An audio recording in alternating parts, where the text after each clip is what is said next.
Hiwaton, subong nga semana ang tagtaganay sang fuel subsidy sa malapit 1,000 ka mga taxi driver nga residente sang syudad sang Iloilo. Natala na nga hiwaton ang tagtaganay sang fuel subsidy para sa taxi driver sa palabuton nga Mayo 8 sa Quinten Salas Gym sa distrito sang Haro, halin alas 8 tubtob alas 11 sa aga. Kada benepisyaryo makabaton sang fuel subsidy coupon nga balor 1,000 pesos nga gilayon nila magamit agud makapatughong sa designated nga gasoline station sa pareho nga adlaw halin alas 4 tubtob alas 8 sa gabi. Sa ipanagtag nga coupon para sa taxi drivers mahibaluan kung sa diin nga gasoline station mahimo makapatughong suno kay Iloilo City Mayor Raisa Treñas paday ng syudad sa paghatag sang bulig sa transport sector paagi sa fuel subsidy program sa tunga sang pagsaka sang presyo sang petroleum products. Kung madumduman, una nga nakapanagtag sang fuel subsidy coupons ang Iloilo City Government sa tricycle kag jeepney drivers. Radyo Pilipinas. Radyo Pilipinas News. Nagdangat sa 88 ka job seekers ang na-hired on the spot sa ginhiwat nga 124th Labor Day Job Fair sa Bacolod. Ang job fair ginpangunahan sang Department of Labor and Employment o Condole Negros Occidental katuwang ang Peso Bacolod. Sunod sa Peso Bacolod, may 2,894 ka aplikante ang nagparehistro sa diin masobra 2,700 ang nangin kwalipikado. Naibaluan nga halos 11,000 katrabaho ang gintanyag sang masobra 50 ka lokal kag international nga kumpanya sa aktibidad. Katuyuan sang job fair nga maghatag sang trabaho sa mga bag-o nga graduate nga senior high school kag sa kolehiyo. Radyo Pilipinas. Radyo Pilipinas News. Sa iban pa nga balita lokal, amat-amat na nga nahuman ang cooling station sa Diversion Road, Mandurriao. Kung sa diin subong nga semana target ini nga gamiton. Isa ini sa 3 ka cooling stations nga tukuron sa syudad sang Iloilo. Magagamit ini sang solar power kag pahamtangan sang cooling units nga aircon o kon misting machines kag water dispenser para sa luyag nga mag-inom sang tubig. May kapasidad ini nga 20 ka tawo kag manginbukas sa publiko halin alas 10 sa aga tubtob alas 4 sa hapon. Suno kay Engineer Neil Ravena, head sang General Services Office, target nila nga tapuson ang 3 ka cooling station subong nga semana agud maumpisahan ini kagamit. Ang mga materyales naman nga gingamit sa pagtukod sang cooling stations gikan sa repair hub sang GSO. Magluwas sa Diversion Road, ipahamtang ang cooling stations sa Plaza Letagay kag General Luna Street agud magserbe nga palahuwayan sang publiko. Isa ini sa mga short-term solution nga inisyatibo sang Iloilo City Government sa tunga sang mainit nga panahon. Radyo Pilipinas. Radyo Pilipinas News. 161 ka TESDA scholars sa Pasig Trade School na graduate sa nanoy tuhay nga mga programa. Para sa detalye sang balita, may report si Marian Grace Eriñeta.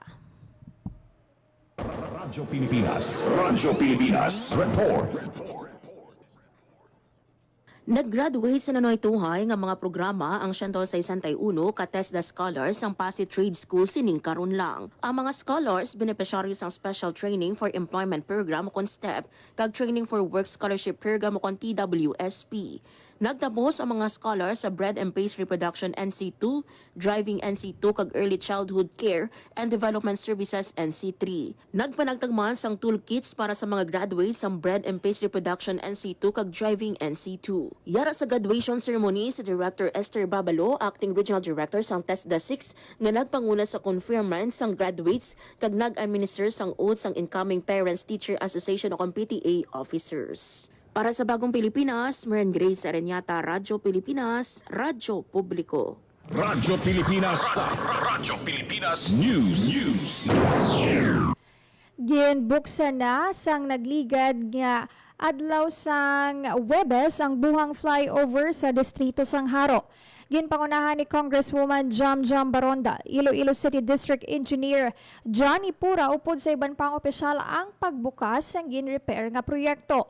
Sang Pebrero sang ginsiraduhan ang flyover matapos nakitaan sang litik, rason nga ginrekomenda mismo ni DPWH Secretary Vince Dizon ang pagkayo sang proyekto. Sang ini ang iya nga gin-inspeksyon. Bangod sini ginalauman nga makabulig hagan-hagan sa trapiko sa buhang area ang pagbukas sang nasambit nga dalan. Radyo Pilipinas. Radyo Pilipinas News.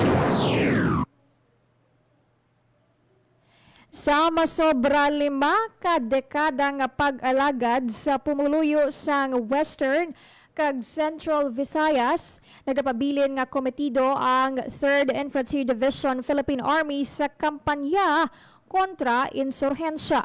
Sa pagsaulog sang 3rd Infantry Division Philippine Army sang ila ika-52 nga founding anniversary gintagaan pagkilala ang mga stakeholders nga nagpalabot sang bugos nga suporta sa ila mga programa, proyekto kag advokasya.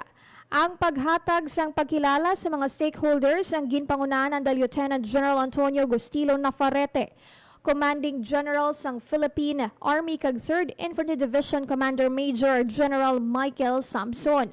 Sa pagkilala sa mga stakeholders, ginpasidunggan man ang mga personnel alin sa nagkalain-lain nga military units sa ilan ng kontribusyon sa madamong accomplishments ng 3rd Infantry Division.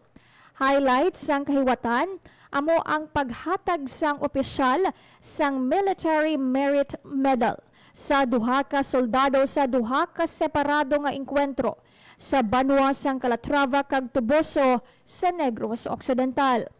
Ang sunod-sunod nga engkwentro ang nagpukan sa nabilin nga rebelde nga grupo sa Negros Occidental. Radyo Pilipinas. Radyo Pilipinas News.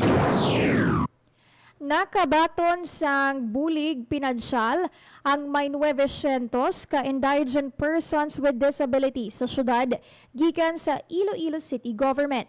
Ang mga PWD beneficiaries halin sa distrito sang Haro, La Paz, Lapus kag Arevalo.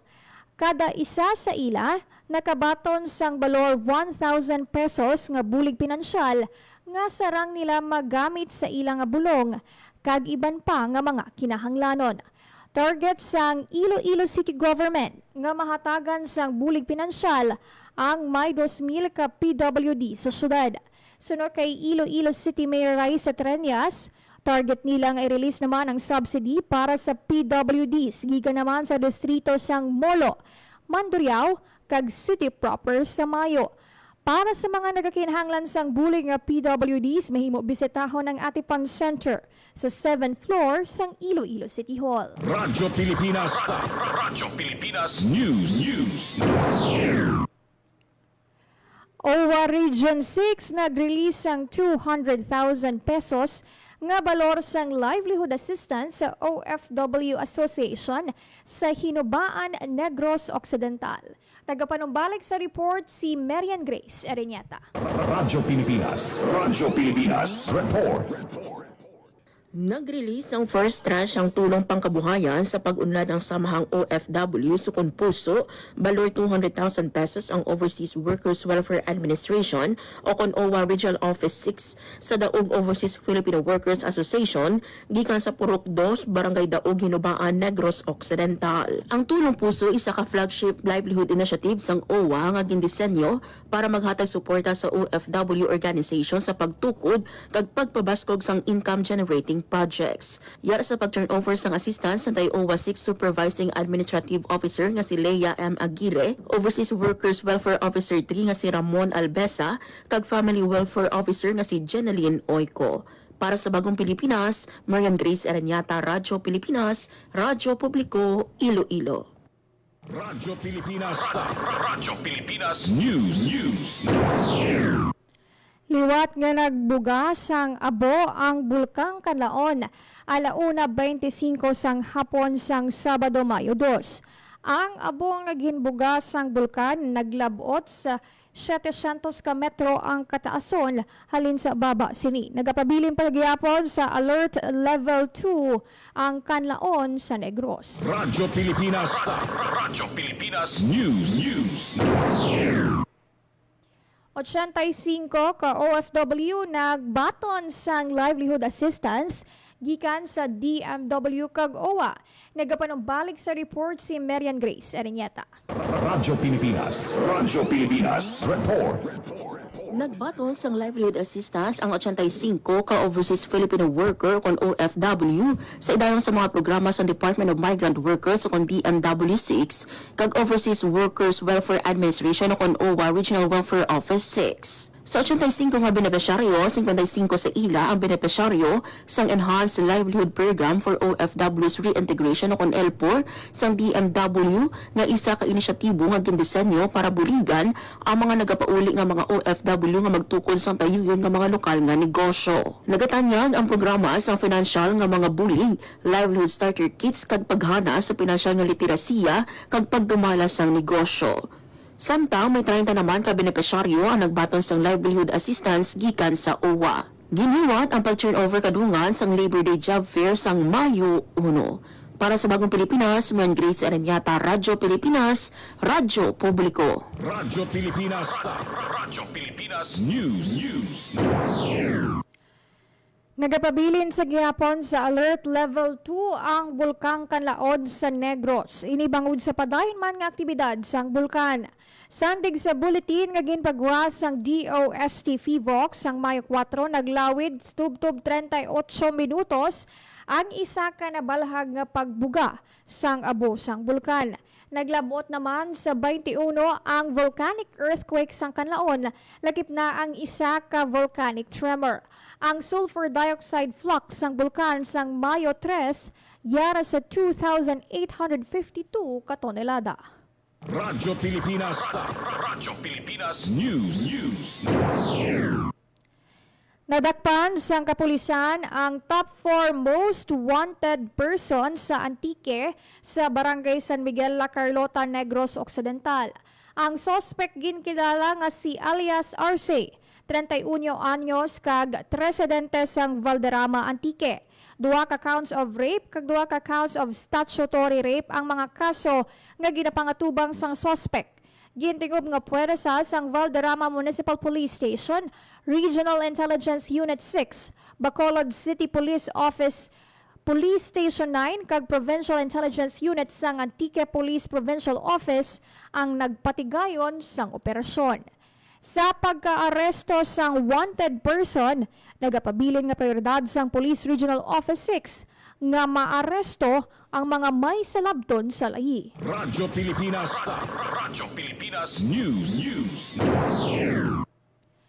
Padayon ang post-inspection kag readiness check sang mga personnel sang Malay Municipal Police Station sa mga lugar sa Boracay Island kadungan sang selebrasyon sang Love Boracay 2026. Katuyuan sang tikang nga masiguro nga maayo ang deployment sang kapulisan kag magapabilin ang kalinong kag seguridad sa isla samtang padayon ang pagdagsa sang mga turista. Giniiwat ang inspeksyon sa ginpatuman sa idalom sang pagdumala ni Police Colonel Alain Terence Likdan, Chief of Police sang Malay Municipal Police Office. Radyo Pilipinas. Radyo Pilipinas News. Naghiwat sang NC Mobile Care Program ang Department of Trade and Industry o kon DTI Guimaras sa Barangay Sabang, Sibunag. Ang Mobile Care Program, programa sang ahensya nga naga-focus sa consultancy, advocacy, registration kag e-commerce.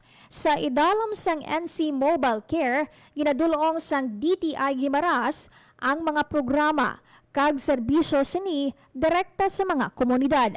Lakip diri ang pagpatpat sang nanoy tuhay nga programa kag serbisyo sang ahensya, mga kinamatarong kag responsibilidad sa mga konsumidor, financial literacy, kag pagduso sang green economic development. Isa man sa highlights sa aktibidad ang pag-avail sang 4B MSME Business Fund sang Small Business Corporation nga nagatuyo buligan ang negosyo nga apektado sang pagsaka sang presyo sang gatong. Ang aktibidad ginpakigbahinan sang 50 ka partisipante nga ginalakipan sang nanuay-tuway nga sektor kag mga micro, small and medium enterprises. Nagalaom ang DTI Guimaras kaupod ang ilang nga negosyo center nga madamo pa ang mainganyo kag maging madinalag-on sa pagnegosyo sa probinsya. Radyo Pilipinas. Radyo Pilipinas News. Nagpaidalom sa disaster preparedness training ang mga mangingisda, ilang mga pamilya kag mga barangay opisyal sang 12 ka coastal barangay sang Bacolod City. Ang training nakafocus sa mga essential life-saving skills. Lakip na ang basic life support kag first aid agud mapreparar ang mga residente sa tion sang emerhensya. Ginainganyo ni CDRRMO Head Dr. Maria Laarni Purnad ang mga partisipante nga padayunon ang pag-practice ang ilang nga skills kag mag-volunteer kung posible. Ang mga partisipante naghalin sa Barangay Tangub, Singkang, Punta Taytay, Banago, Sumag, pati na sa Barangay 1, 2, 3, 10, 14, kag 16. Radyo Pilipinas. Radyo Pilipinas News. Naghiwat sang competency-based training sa diagnosis sang parasitic diseases sa public health importance kag biosafety workshop ang Department of Health Western Visayas kaupod ang Research Institute for Tropical Health. Ginpaidalom sa 5 ka adlaw nga training ang 14 ka registered medical technologists gikan sa nanoy-tuhay nga rural health units, primary care facility kag government hospital sa Western Visayas. Tinutuyo sang workshop nga i-capacitate ang mga medical technologists sa husto nga pag-diagnose sa mga parasitic infections kag siguraduhon ang pagsunod sa kalidad nga laboratory practices. Radyo Pilipinas. Radyo Pilipinas News. Kag sa katapusan na nga balita lokal, Radyo Pilipinas. Radyo Pilipinas News. top 15 ang finish sang pambato sang Iloilo City nga si Zesta Shalom Espinosa sa bag-o lang na takop nga Miss Universe Philippines 2026. Sa pihak sini, napuno sang kontrobersiya ang evening gown nga ginsuksok ni Espinosa. Nakakuha sang nagkalain-lain nga reaksyon. Ang puti nga gown nga ginsuksok ni Espinosa sa evening gown competition nga himo sang Ilonggo designer nga si Alfie Desamparado. Madamo sang Ilonggo netizens ang wala na namian sa nasambit nga gown nga ila ginakabig nga rason kung nga anapaslawan si Espinosa nga makasulod sa top 7. Samtang nagpagwa naman sang ila nga pahayag ang Miss Iloilo Organization kung sa diin ila ginsiling nga may separado sila nga gown nga ginpreparar para kay Espinosa nga himo naman sang designer nga si Joe Rubio. Apang si Espinosa ang nagdesisyon nga suksukon ang puti nga gown. Nagpangayo sang pasaylo ang Miss Iloilo Organization sa designer nga si Joe Rubio matapos ang nasambit nga kontrobersiya. Sa separado nga statement sang team ni Espinosa, ilagin pahayag nga alas 5 na sang hapon sang nag-abot ang gown nga himo sang Manileño designer nga si Rubio. Kag nadesisyonan nila nga gamiton na lang ang puti nga gown nga himo ni Desamparado bangod ini na ang madugay nga napraktisan ni Espinosa. Nagpangayo naman sang pag-intindi kag pasensya si Espinosa sa publiko matapos ang nagluntad nga insidente. Nagpasalamat man siya sa tanan nga nagsuporta sa iya.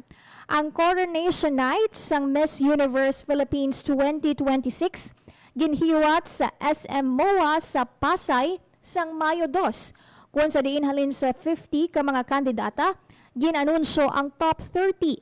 hasta sa top 15 kag top 7. Ginpauli ni Bea Milan Windorski sang La Union ang corona kag amo ang magarepresenta sa Pilipinas sa 75th Miss Universe pageant sa Puerto Rico. Radyo Pilipinas. Radyo Pilipinas News. Philippine Standard Time, alas 8:29 na sa aga. Radyo Pilipinas. Radyo Pilipinas. Kag inyo nabatian ang mga nagapanguna nga balita sa pagpangalagad sang Radyo Pilipinas News. Madamo gid nga salamat sa tanan nga nagatutok sa Facebook Live kag sa tanan nga nagapamati sa ilang nga radyo. Stay updated sa pinakaulihing nga balita diri sa syudad sang Iloilo kag sa iban pang nga bahin sang Western Visayas. Pinaagi sa pag-like, comment and share sa Facebook page sang Radyo Pilipinas Iloilo kag pag-upod sa Radyo Pilipinas Iloilo Community. Sa liwat, ako ang inyo alagad, Emerald Santiagudo. Kag until next time, diri lang sa Radyo Pilipinas News. Maayong aga Pilipinas, maayong aga Western Visayas. Radyo Pilipinas. Radyo Publiko. Radyo Pilipinas. Sa bawat pag-alis ng isang OFW, may pangarap. Pero may takot din. Takot na sa pag-uwi. Wala pa ring kabuhayan, walang kasiguruhan. Pero nagbago ang kwento. Sa pagsisimula pa lang ng Department of Migrant Workers, maliwanag ang direksyon ni Pangulong Ferdinand Marcos Jr. Itaguyod ang National Reintegration Program. Ito yung program ng Department of Migrant Workers para tuloy-tuloy ang tulong sa kahit nakauwi na yung OFW, ay may tulong pa rin sila natatanggap sa pamahalaan. Sa kanilang pag-uwi ay dapat ganap ang tulong at suporta, hindi mga government agencies na magkakahiwalay, kundi sanib puwersa. Mula sa mga training para sa pag-eempleyo at pagninegosyo, binubuksan ang mga oportunidad na dati sa ibang bansa lang natatagpuan. Last week, personal na binisita ng Pangulo ang iba't ibang training na ibinibigay ng DMW. Tulad ng negosyo ng soap making sa Laguna.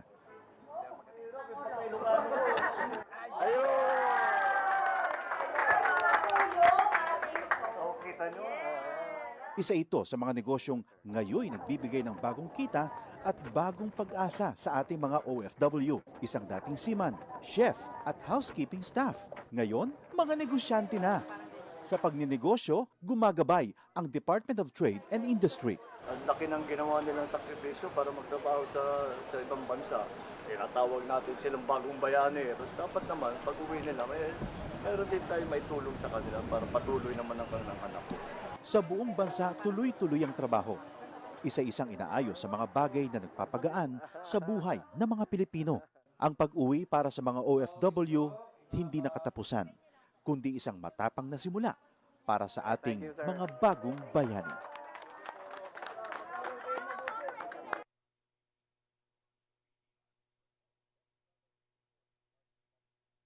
Hi, si Ding Dong Dantes po ito. Pahiram lang ako ng 1 minuto mo. I know aware kang kailangan mong takpan ang ilong at bibig mo gamit ang dust mask kapag may pumutok na bulkan. Pero, paano kung wala kang mask? Ganito, kumuha ka ng basang panyo o bimpo para ma-filter ang nilalanghap mong hangin. Tapos, i-check mo rin siyempre ang mga kasama mong bata at matanda kung may suot silang mask para safe rin sila sa asphalt. O tandaan mo lagi yan ha, kasi #panatag ang may alam. Maging panatag Pilipinas. Radyo Pilipinas. Radyo Publiko. Radyo Pilipinas.